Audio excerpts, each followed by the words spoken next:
Behind the polished doors of Windsor Castle, beneath the weight of centuries-old traditions and carefully orchestrated public appearances, lies a truth so explosive it could shatter the very foundation of the British royal family. What happens when the past refuses to stay buried? When a single forgotten key becomes the catalyst for revelations that threaten to expose secrets the Crown has desperately tried to hide? William thought he knew everything about his mother's tragic story. He believed the narrative that had been carefully crafted and fed to the world for decades.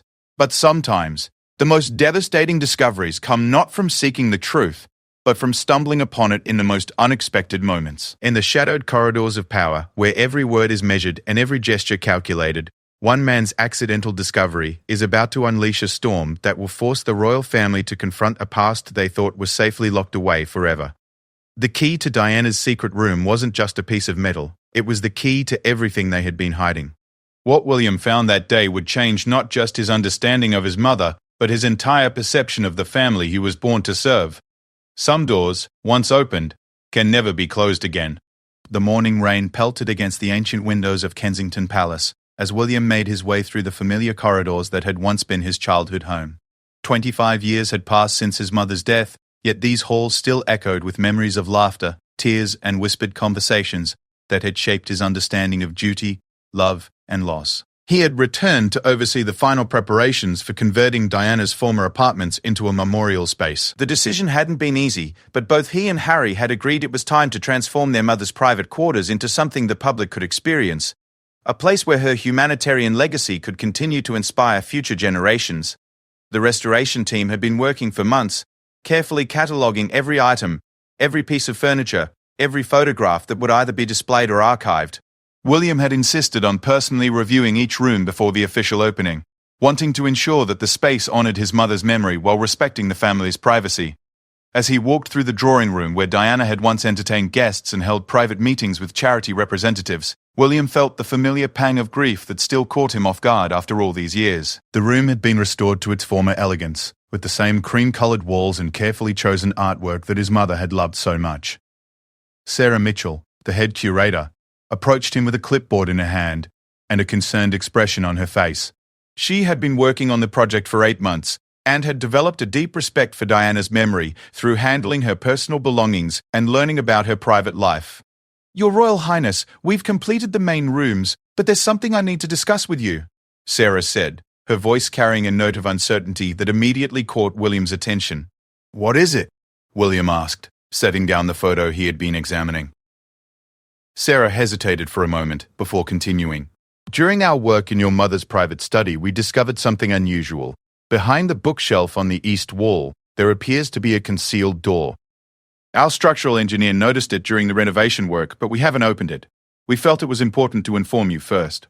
William felt his heart skip a beat. A hidden room? In all his years of living in these apartments, through all his childhood explorations and adult visits, he had never known about any concealed spaces. His mother had never mentioned such a thing, and neither had any of the household staff who had worked closely with the family. "Are you certain it's a door?" he asked, following Sarah toward the study. "Quite certain, sir. The wood grain doesn't match the surrounding panels, and there's a slight gap that suggests it was designed to open." "We also found this," Sarah said, reaching into her jacket pocket and producing a small, ornate key that looked distinctly different from the standard palace keys. The key was unlike anything William had seen before. It was made of what appeared to be old brass, with an intricate design etched into its surface. The head of the key featured a small rose, his mother's favorite flower, surrounded by delicate engravings that seemed to tell a story of their own. "Where did you find this?" William asked, taking the key and feeling its weight in his palm. "It was in a sealed envelope, tucked behind one of your mother's books, a volume of poetry by Maya Angelou. The envelope had your name written on it in your mother's handwriting," Sarah explained, producing a yellowed envelope that bore William's name in Diana's distinctive script. William stared at the envelope, his mind racing with questions. Why had his mother hidden a key? What was behind the concealed door? And why had she left it specifically for him to find? The study looked exactly as he remembered it from his childhood visits. Diana had spent countless hours in this room, writing letters to charities, preparing speeches, and sometimes just sitting quietly with a cup of tea, looking out at the palace gardens. The walls were lined with books on everything from humanitarian work to philosophy, and her desk still held the crystal paperweight he had given her for her birthday when he was 12 years old. Sarah led him to the east wall, where floor-to-ceiling bookshelves held Diana's extensive collection. At first glance, nothing seemed unusual, but as Sarah pointed out the specific area, William could see the subtle differences she had mentioned. The wood grain was indeed slightly different, and there was a barely perceptible vertical line that suggested a hidden opening. "Have you told anyone else about this?" William asked, his voice serious. "Only the structural engineer who discovered it, and he's bound by confidentiality agreements." "I thought it best to inform you privately before proceeding," Sarah replied. William nodded, grateful for her discretion. Whatever lay behind that door, he sensed it was something his mother had intended only for him to discover. The fact that she had left the key with his name suggested this was not a random hiding place, but something she had deliberately planned. "I'd like some privacy to explore this myself," William said. "Could you ensure that no one else enters the study for the next hour?"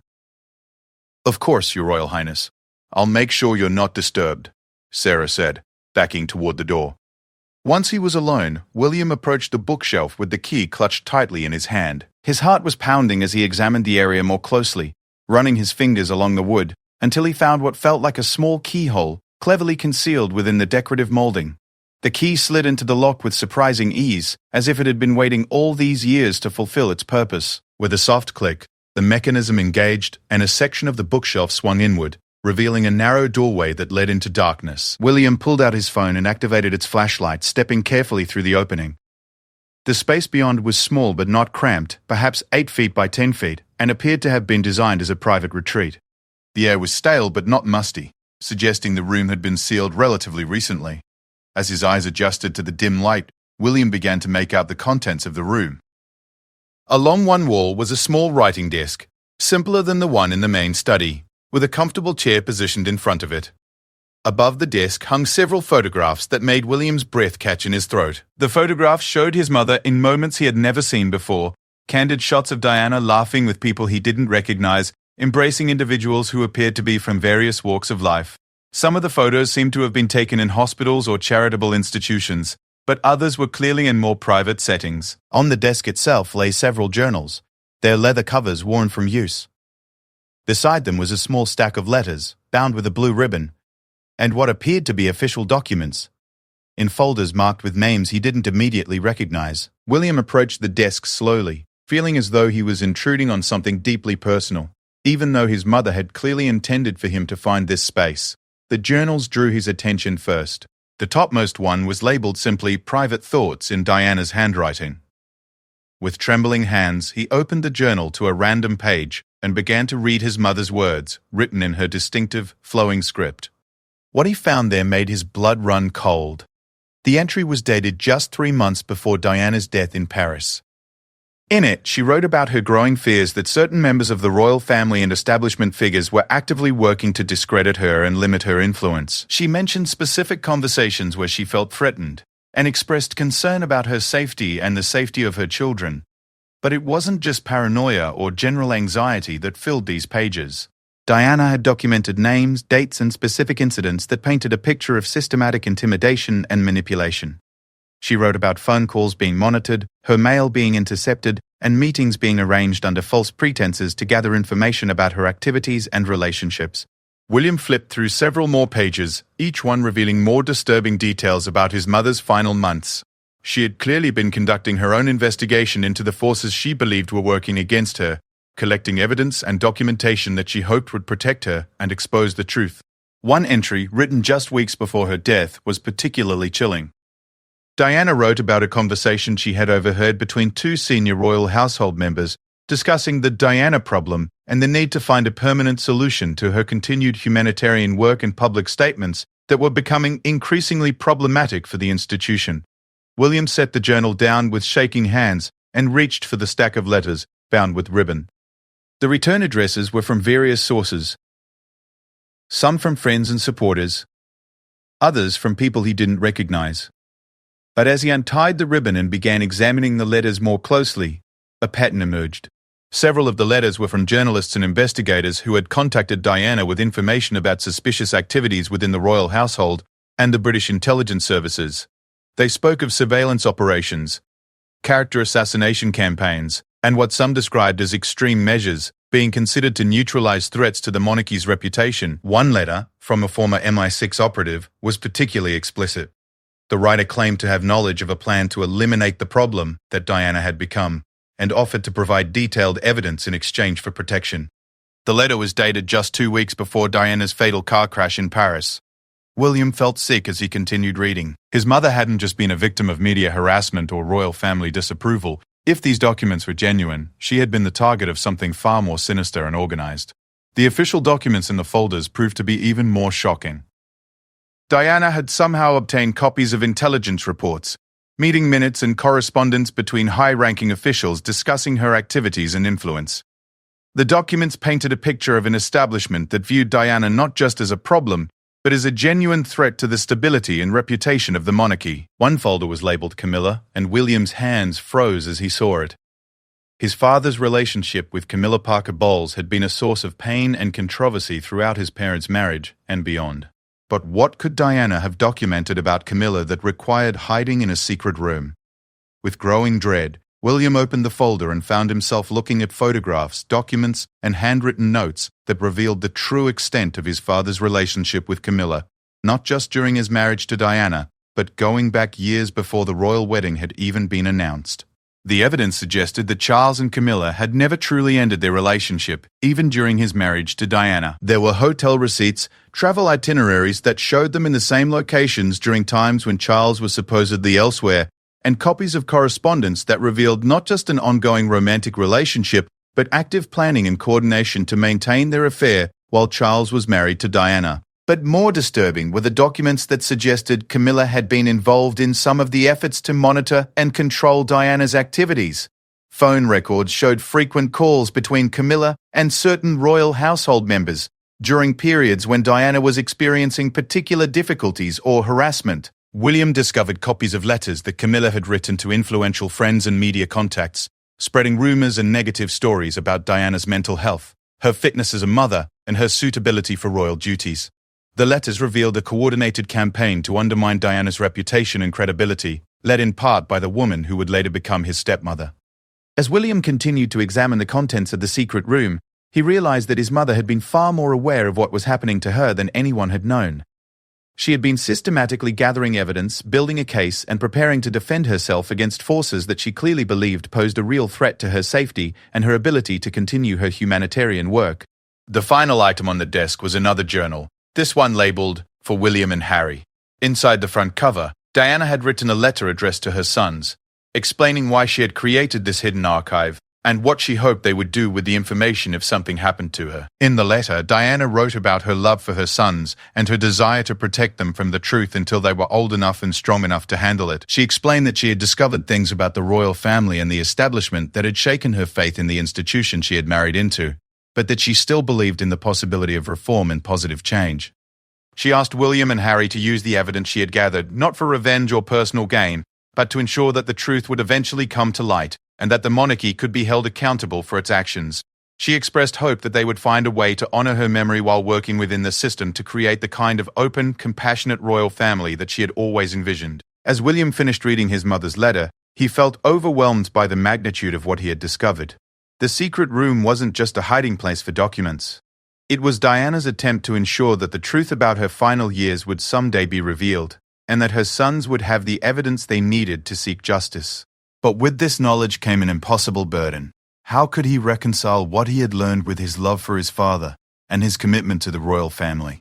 How could he process the possibility that people he had trusted and respected might have been involved in his mother's suffering and possibly even her death?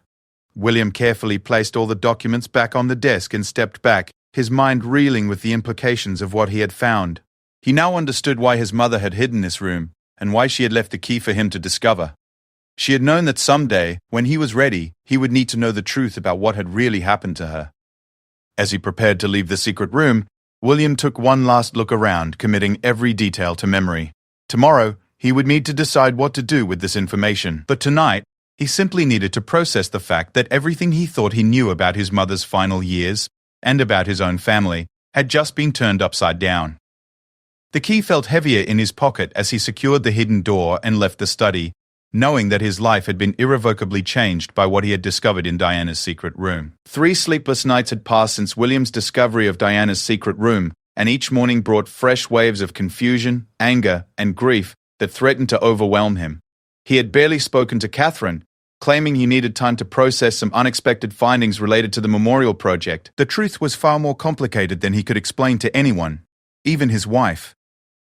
William had spent those nights poring over copies of the documents he had carefully photographed with his phone, cross-referencing dates and names, trying to verify the authenticity of what his mother had gathered. The more he investigated, the more convinced he became that Diana's archive was genuine, and the more disturbed he became by its implications. The phone records were real.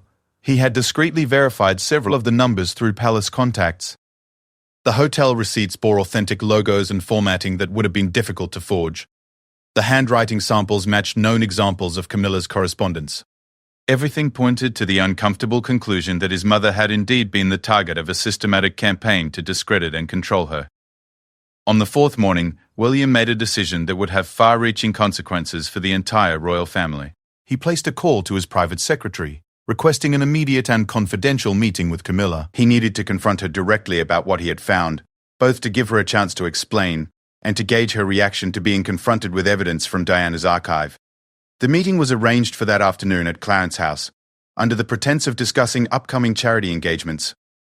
William arrived at the Georgian mansion with a leather portfolio containing photocopies of some of the most damning documents from his mother's collection. His hands were steady, but his heart was racing as he was shown into the familiar sitting room where he had shared countless family gatherings over the years. Camilla entered the room with her usual warm smile, dressed elegantly in a navy blue suit that gave her an air of refined authority. She had always been kind to William, especially in recent years, and he had genuinely grown to appreciate her positive influence on his father's happiness. That made what he was about to do even more difficult. "William, how lovely to see you," Camilla said, settling into her favorite armchair near the window. "I understand you wanted to discuss some charity matters." "Actually, Camilla, I need to talk to you about something else entirely," William said, his voice more serious than she had ever heard it. "Something I recently discovered about my mother." The change in Camilla's expression was immediate and unmistakable. The warmth in her eyes was replaced by something that looked like fear, and her hands, which had been relaxed on the arms of her chair, suddenly gripped the fabric tightly. "Your mother?" she asked carefully. "William, what is this about?" William opened his portfolio and placed the first document on the coffee table between them, a copy of one of Camilla's letters to a newspaper editor, written in 1995, containing detailed and intimate information about Diana's private struggles, and suggesting that she was mentally unstable and unfit for public duties. Camilla stared at the document for a long moment, and William watched as her face went through a series of expressions: recognition, panic, and finally, a kind of resigned sadness. "Where did you get this?" she asked quietly. "My mother was more aware of what was happening to her than anyone realized," William said. "She documented everything, Camilla. She kept records, photographs, correspondence. She knew about the campaign against her, and she knew you were part of it." Camilla closed her eyes and leaned back in her chair, suddenly looking much older than her years. When she opened them again, there were tears forming at the corners. "William, you have to understand the context," she began, her voice shaking slightly. "Those were different times. The situation was incredibly complicated, and everyone was trying to protect the institution." "Protect the institution?" William's voice rose despite his efforts to remain calm. "You were spreading lies about my mother's mental health. You were working to destroy her reputation, while carrying on an affair with my father. How was any of that protecting anything except your own interests?" Camilla flinched as if she had been physically struck. "It wasn't like that," she said desperately. Diana was. She was making things very difficult. The constant media attention, the public statements about Charles, the way she was using her position to attack the family. Something had to be done. "Something had to be done?" William repeated, his anger now clearly visible. "So you decided to systematically undermine and torment the mother of your lover's children?" The accusation hung in the air between them, and for a moment neither spoke.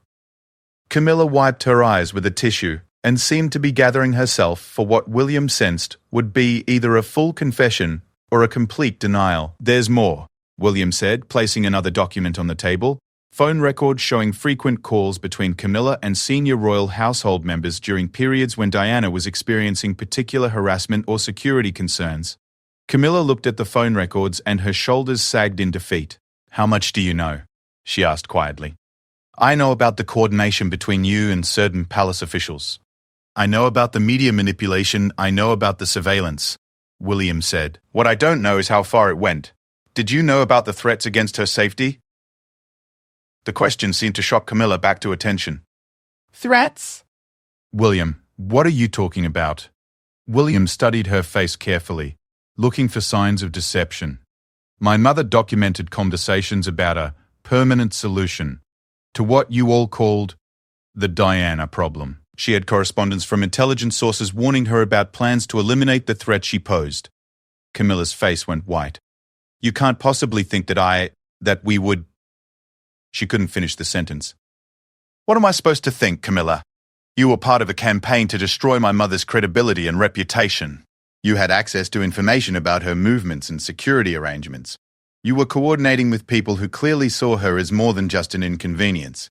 Camilla stood up abruptly and walked to the window, staring out at the garden where she and Charles had often walked together during their courtship years. When she turned back to face William, her expression had changed again, this time to something that looked like desperation. "William, I need you to listen to me very carefully," she said. "Yes, I was involved in efforts to manage the media coverage of Diana. Yes, I provided information to people who were trying to protect Charles and the monarchy from what they saw as increasingly erratic behavior. But I swear to you, on everything I hold dear, I never knew about any threats to your mother's physical safety, and I certainly never would have participated in anything like that." "But you can't speak for everyone you were coordinating with," William pressed. "The documents show that information was being shared between you, palace officials, and intelligence services. Once that information was in their hands, you couldn't control how it was used." Camilla returned to her chair, looking defeated. "You're right," she admitted. "I can't speak for what others might have done with information I provided. At the time, I genuinely believed we were protecting the monarchy and Charles's reputation. I thought Diana was becoming a danger to herself and to the institution. I never imagined that anyone would consider more extreme measures." William placed the final document on the table, a copy of Diana's letter to her sons, explaining why she had created the secret archive and expressing her fears about her safety in the months before her death. "This is what my mother wrote to Harry and me," William said. "She knew she was in danger, Camilla. She knew that the people she trusted, the institution she had served, the family she had married into, she knew they all saw her as an enemy to be eliminated rather than a person to be protected." Camilla read Diana's letter, with tears streaming down her face. When she finished, she looked up at William with an expression of genuine remorse and horror. "I'm so sorry," she whispered. "William, I am so sorry. I know you probably can't forgive me, and I understand that. But I need you to know that I never intended for things to go as far as they apparently did. I never wanted Diana to be hurt, but she was hurt," William said firmly. "Every day, for years, she was hurt by what you and others were doing to her. And now I have to live with the knowledge that my stepmother was part of the campaign that may have contributed to my mother's death." The word stepmother seemed to hit Camilla like a physical blow. She had worked so hard over the years to build a relationship with William and Harry, to find her place in their family structure without trying to replace Diana's memory. Now she could see that relationship crumbling before her eyes. "What are you going to do with this information?" she asked. William had been asking himself the same question for days. "I don't know yet," he admitted. "Part of me wants to expose everything, to make sure the truth about what happened to my mother finally comes to light. But I also know that would destroy the monarchy, hurt innocent people, and probably accomplish nothing except creating more pain." "And Charles?" Camilla asked hesitantly. "Are you going to tell your father what you found?" William's expression hardened. "My father already knows what he did. The question is whether he knows what you did, and whether he was involved in the more serious aspects of the campaign against my mother." Camilla looked terrified at the prospect of Charles learning about her role in the systematic harassment of his first wife. Despite everything they had been through together, she knew that this could be the end of their relationship and her position in the royal family. "William, please," she said. "I know I don't deserve your forgiveness, and I'm not asking for it. But I'm begging you to consider the consequences of exposing all of this. Not just for me, but for Charles, for the monarchy, for the country. Diana is gone. and nothing we do now will bring her back. But we could destroy everything she wanted to protect for William and Harry. William stood up and gathered the documents back into his portfolio. You don't get to tell me what my mother would have wanted, he said coldly. She left these documents for a reason, Camilla. She wanted the truth to come out eventually, and she trusted Harry and me to decide when and how that should happen. As William prepared to leave, Camilla made one final desperate plea. At least give me a chance to explain everything to Charles before you make any decisions. Let me tell him what I did and let us both talk to you together. Please, William. Give us a chance to make this right somehow. William paused at the door, considering her request. Despite his anger and disappointment, he could see the genuine remorse in Camilla's eyes, and he knew that his father would be devastated to learn about her involvement in Diana's harassment. You have 48 hours, he said finally. After that, I'm going to have to decide what to do with this information, and I won't be able to consider your feelings or my father's in making that decision. As William left Clarence's house, he felt a mixture of satisfaction at having confronted Camilla and dread at the thought of what the next 48 hours might bring. He had opened a door that could never be fully closed again, and the consequences would ripple through the royal family for years to come. That evening, William sat in his private study at Kensington Palace, staring at the photocopies of his mother's documents spread across his desk. He thought about Diana's letter to him and Harry, asking them to use the evidence she had gathered to ensure that the truth would eventually come to light, but to do so in a way that would honor her memory and work toward positive change. The burden of that responsibility felt overwhelming. How could he honor his mother's wishes while protecting his father and the institution they all served? How could he seek justice for Diana without destroying the very monarchy that William and Harry were meant to inherit and lead? As he contemplated these impossible choices, William's phone buzzed with a text message from an unknown number. The message contained only a few words, but they sent a chill down his spine. We know what you found. Some secrets are meant to stay buried. William stared at the message, his mind racing. Who had sent it? How did they know about his discovery of Diana's secret room?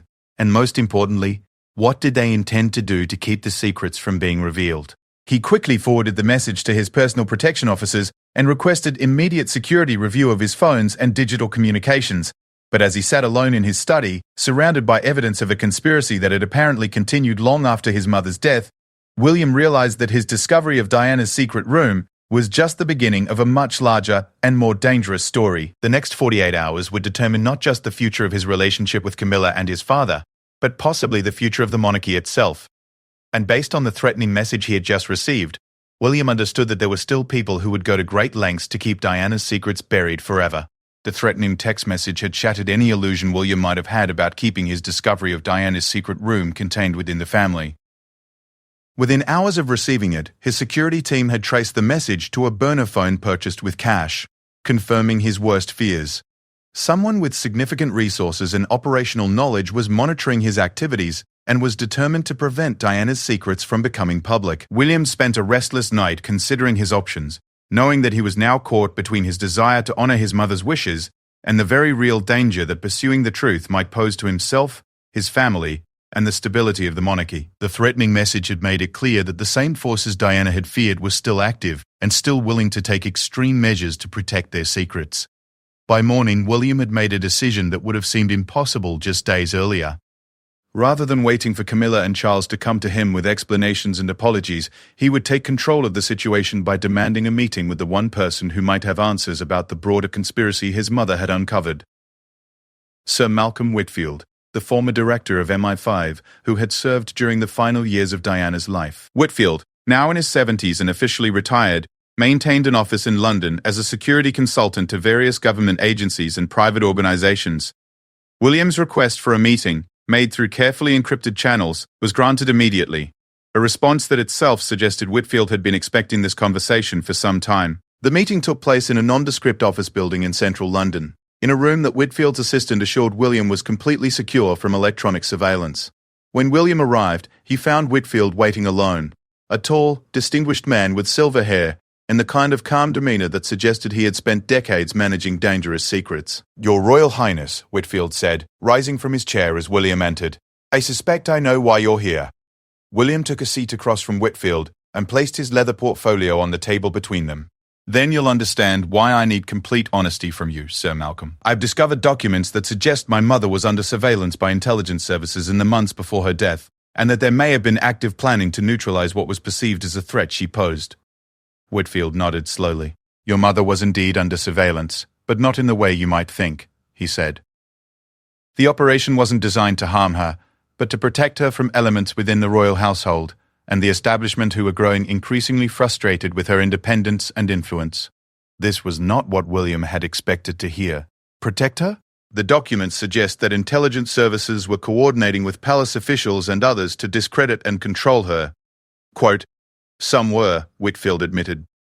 But there were also those of us who recognized that Diana had become a significant asset to British soft power and humanitarian influence around the world. We believed that protecting her, even from her own family when necessary, was in the national interest. Whitfield reached into his own briefcase and produced a thick folder. What I'm about to show you is classified material that, under normal circumstances, you would never be authorized to see. But given what you've discovered, and given the current threats to your safety, I believe you need to understand the full picture. William opened the folder and found himself looking at intelligence reports, surveillance logs, and operational summaries that painted a complex picture of competing agendas within the British establishment during Diana's final years. The documents revealed that there had indeed been a coordinated effort to monitor and control Diana's activities, but it involved multiple factions with different objectives. One group, which included certain members of the royal household and some intelligence officials, had been working to discredit Diana and limit her influence. But another group, led by Whitfield himself, had been conducting a counter-operation designed to protect Diana from the more extreme elements of the first group. We knew that some people were discussing what they called permanent solutions to the Diana problem, Whitfield explained. We had intercepted communications and meeting records that suggested real planning for actions that could result in serious harm to your mother.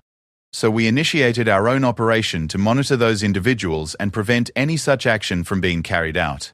William felt a chill as he read reports detailing discussions among certain establishment figures about staging accidents, creating scandals that would destroy Diana's credibility, and even more direct forms of intervention. But alongside these disturbing documents were records of Whitfield's team working to counter these plans, providing security enhancements and feeding false information to the hostile faction to disrupt their operations. The tragedy, Whitfield continued, is that we were so focused on protecting Diana from deliberate harm that we may have missed the signs of a genuinely accidental but preventable situation. The car crash in Paris happened during a period when our protective surveillance had been scaled back due to Diana's request for privacy during her relationship with Dodi Fayed. William looked up from the documents, his mind reeling with the implications. Are you telling me that my mother's death was genuinely an accident, but that there were people who would have been willing to kill her if the accident hadn't happened first?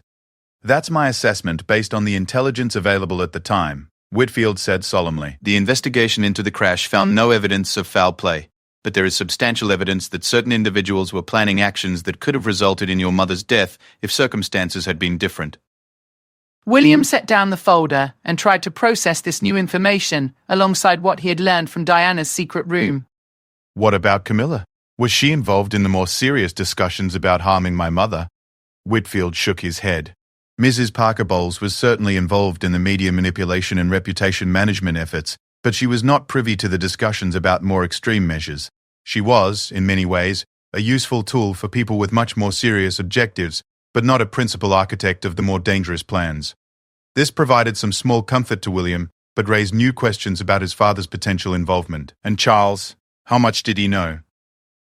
Whitfield hesitated before answering. Your father was aware of some efforts to manage media coverage of Diana and to limit the damage her public statements might cause to the monarchy, but I do not believe he was aware of discussions about physical harm to your mother. In fact, our intelligence suggests that he specifically rejected suggestions that more aggressive measures might be necessary.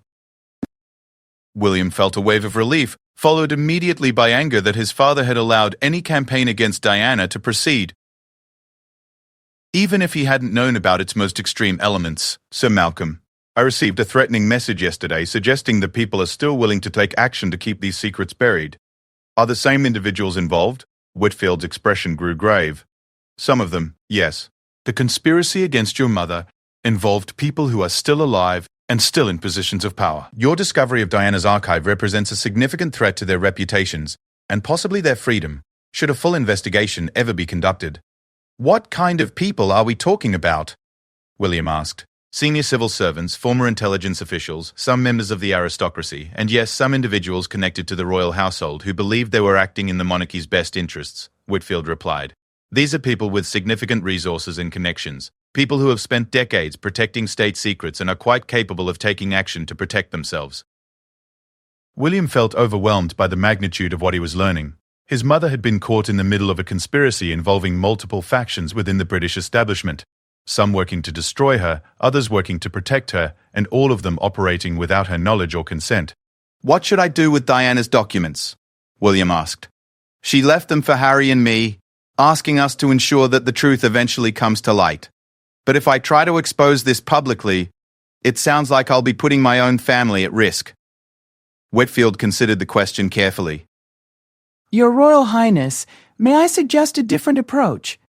Rather than public exposure, which would indeed be dangerous and potentially destabilizing, what if we use the evidence your mother gathered to ensure that the remaining conspirators are quietly neutralized and that such a situation never arises again? What do you mean? I mean using the documents as leverage to force certain individuals into retirement, to implement new safeguards and oversight mechanisms, and to ensure that future members of the royal family are protected from similar conspiracies. Justice doesn't always have to be public to be effective. William thought about the suggestion while reviewing some of the more damaging documents in Diana's collection. The idea of quiet justice appealed to him more than public scandal, but he wasn't sure it would satisfy his mother's apparent desire for transparency and accountability. There's something else you should know, Whitfield continued. Your mother wasn't just collecting this evidence randomly. In her final months, she was working with a small group of investigative journalists and former intelligence officers who were helping her document the conspiracy against her. She was planning to go public with everything, but she wanted to have irrefutable evidence before making such a serious accusation. Whitfield produced another folder, this one containing correspondence between Diana and several journalists, including some who had won prestigious awards for their investigative reporting. The letters showed that Diana had been providing them with documents and testimony, and that they had been helping her verify information and identify additional sources. The journalists she was working with are still active and still interested in this story, Whitfield said. If you decided to move forward with public exposure, you would have experienced professionals to help ensure the story was told accurately and responsibly. William realized that he was facing a decision that would define not only his own future, but the future of the monarchy, and possibly the British establishment itself. He could choose quiet justice, using his mother's evidence to force reforms and accountability behind the scenes. Or he could choose public exposure, honoring what appeared to be Diana's original intention to reveal the truth to the world, regardless of the consequences. I need time to think about this, William said finally. And I need to discuss it with Harry. Our mother left this burden for both of us to carry, Whitfield nodded understandingly. Of course, but I would suggest that you make your decision quickly. The threatening message you received yesterday suggests that the remaining conspirators are already taking action to protect themselves. The longer you wait, the more dangerous the situation becomes. As William prepared to leave the meeting, Whitfield made one final observation. Your Royal Highness, whatever you decide, please remember that your mother documented all of this not out of revenge or anger, but out of love. Love for you and Harry, and love for the institution she believed could be reformed and improved. She wanted to ensure that future generations of your family would be protected from the kind of systematic harassment she endured. William left the meeting with more questions than answers, but with a clearer understanding of the impossible situation his mother had faced in her final years. Diana had been caught between competing factions within the establishment, used by some and threatened by others, all while trying to maintain her dignity and continue her humanitarian work. That evening, William finally called Harry to arrange an urgent meeting. It was time to share the burden of Diana's secret archive and to decide together how to honor their mother's wishes while protecting their family and the institution they were destined to lead. As William prepared for what he knew would be one of the most difficult conversations of his life, he reflected on the weight of the secrets he now carried. The key to Diana's secret room had unlocked far more than a hidden space. It had revealed a complex web of conspiracy, betrayal, and competing loyalties that continued to shape the royal family's destiny more than 2 decades after his mother's death. Whatever decision he and Harry made in the coming days would determine whether Diana's sacrifice had been meaningless, or whether her final act of gathering evidence would ultimately lead to the transparency and accountability she had desperately sought. The secret key had opened more than just a door, it had opened a path toward either justice or continued cover-up, and the choice of which path to take now rested with Diana's sons.